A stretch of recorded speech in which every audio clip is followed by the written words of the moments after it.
Ito ang pinakamaswerte na pusa. Napulot lang namin sa pader. Pero ang kaliit niya noon ay hindi pa siya makakita.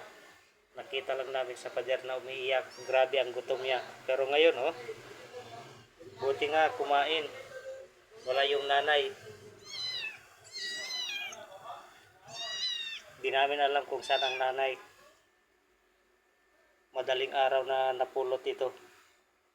Alas 4, alas 5 ng umaga. Alas 5 ng umaga nakuha.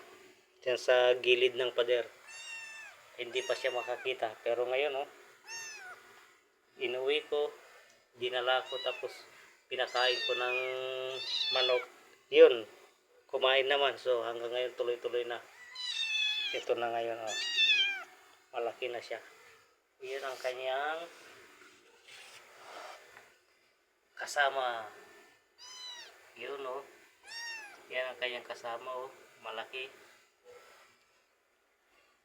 na. Ngayon maliksi na siya. Hindi namin alam kung saan yung nanay nito. Grabe kaliit. At hindi pa makalakad noon. Gumapang-gapang lang. Butin kumain na noon. Kumain ng konti-konti hanggang ngayon, oh. Yun. Pero sa laki niya ito ay dapat hindi pa kumain ito. Inom lang ng gatas ng nanay na sana. Pero ngayon, yun, oh, sa gutom niya, napilitan na siya kumain. Kaya ito ngayon, oh, naliksi na siya. Maliksi na siya.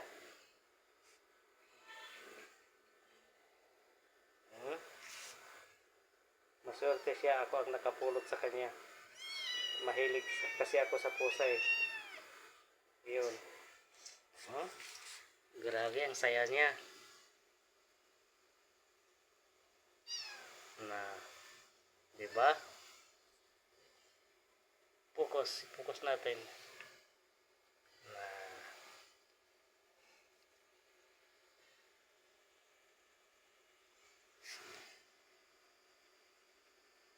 oh, sayang-saya nakawala dito.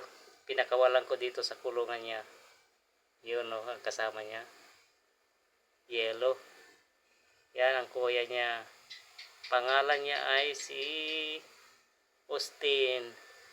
At saka ito naman si Hungary. Kasi nandun sa basuraan. Gilid ng pader. Yan namin nakuha. Gutom na gutom kaya Hungary. Oh, yabang.